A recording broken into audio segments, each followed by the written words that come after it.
बिस्मिल्लाहिर्रहमानिर्रहीम। ये मैथ्स की प्रॉब्लम सॉल्विंग हम कर रहे हैं, तो इसमें हमारा सवाल ये है कि दो नंबर फाइंड करें जिनका एलसीएम 120 है और एचसीएफ 4 है।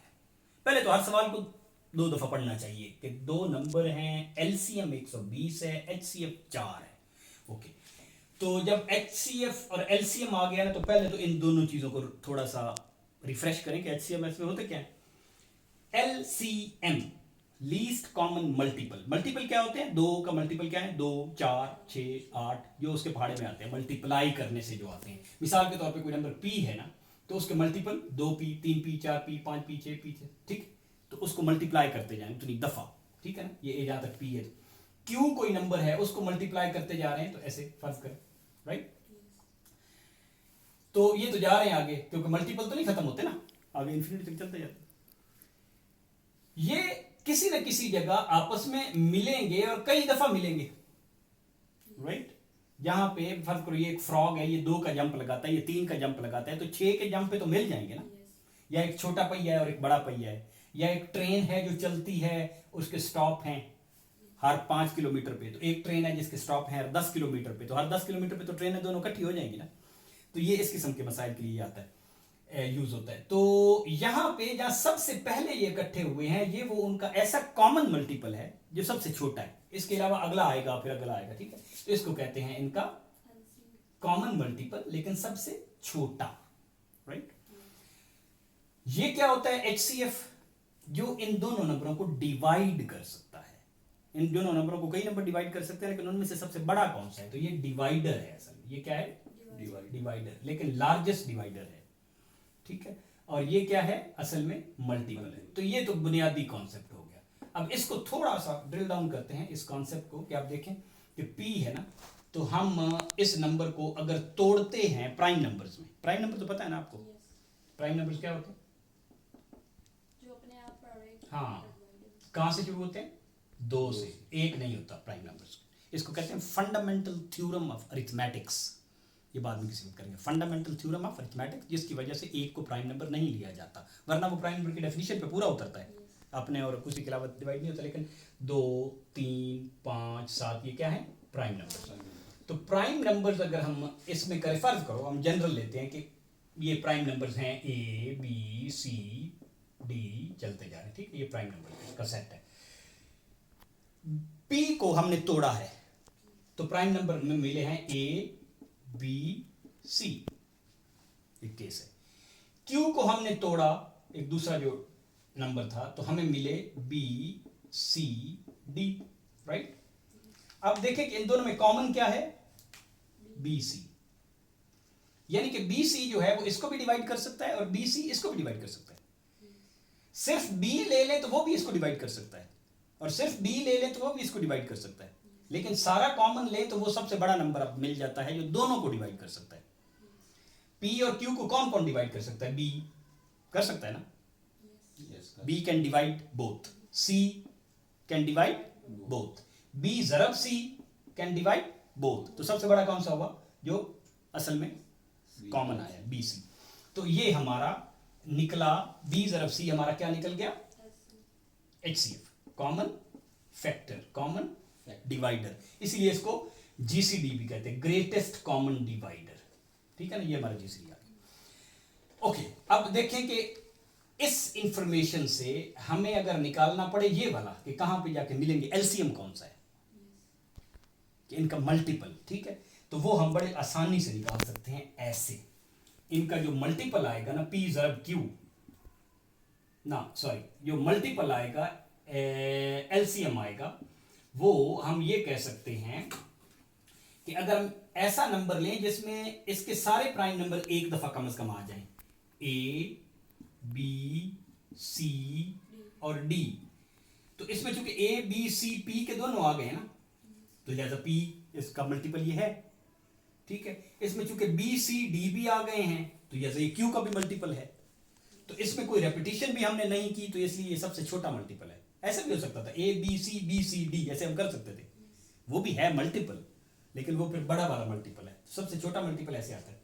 अब इस चीज को बड़ा इंटरेस्टिंग है कि यहाँ अगर हम इसको लिखें, जरा थोड़े सा डायग्राम में बनाएं, तो ऐसे बनता है कि कोई भी दो नंबर्स अगर हमारे पास हैं और उनका हम सेट बनाएं उसके फैक्टर्स का, ठीक है। तो इस केस में बी और सी इधर बना लें, ये पी है और ये क्यू है। तो जो इनको कॉमन है वो तो इधर आ जाएंगे। तो पी जो है ये ए बी सी पी के हिस्से हैं और क्यू जो है वो बी सी और डी। ऐसे हम एक वेन डायग्राम बना सकते हैं। अब जो दोनों में कॉमन है वो क्या है, वो किसको शो करता है, एलसीएम को। और सब जो ले रहा है ए बी सी डी वो किसको शो करता है, सॉरी ये एचसीएफ है, ये एचसीएफ है। और वो किसको शो करता है, ए बी सी डी सारा ले इनका जो यूनियन है तो एलसीएम को, एलसीएम। तो एचसीएफ होगा बी ज़रब सी और एचसीएफ होगा ए बी सी डी। अब यहां पे आप इंटरेस्टिंग बात ये देखें कि अगर इन दोनों नंबरों को मल्टीप्लाई करें, पी ज़रब क्यू करें तो क्या आता है, पी ज़रब क्यू ए बी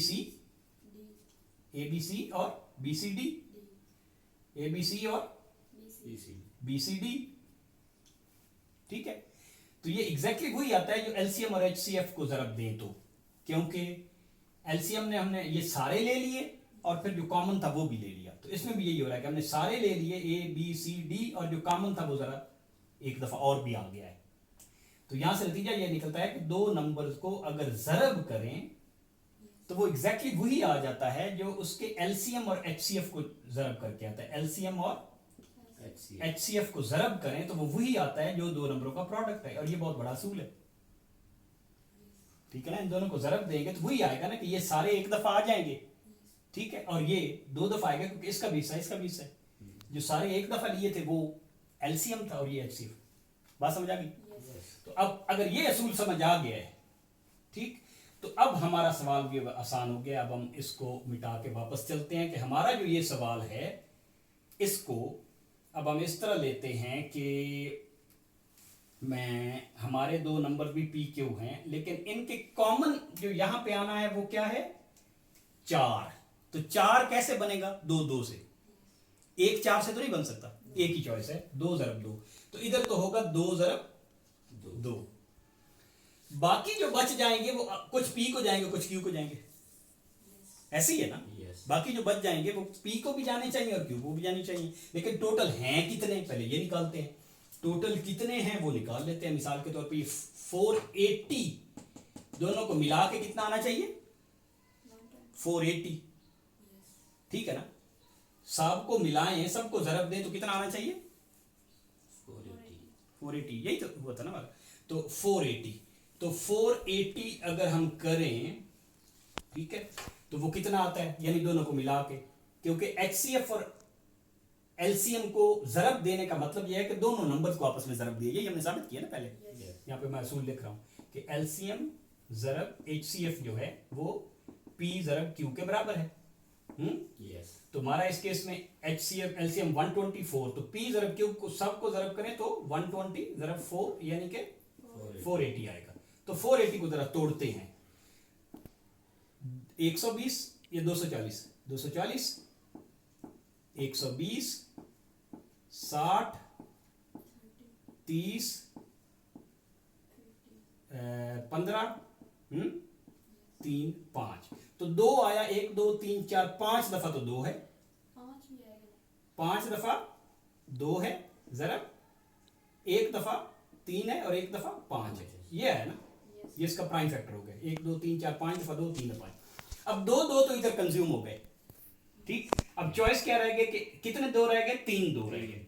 तो हो सकता है 3 2 इधर हूं, पूरे हो गए, और 3 5 एक चॉइस ये हो सकता है, हो सकता है ना चॉइस। लेकिन और चॉइसेस भी होंगे, इधर तो 2 2 ही आने हैं, ठीक है। और क्या चॉइस आपको हमारे पास बचेगा कि इधर अगर 2 2 ले लें, तो फिर ये 2 3 5 इधर आ जाएंगे, क्योंकि सबको एक दफा आना चाहिए, 5 2 आने चाहिए थे।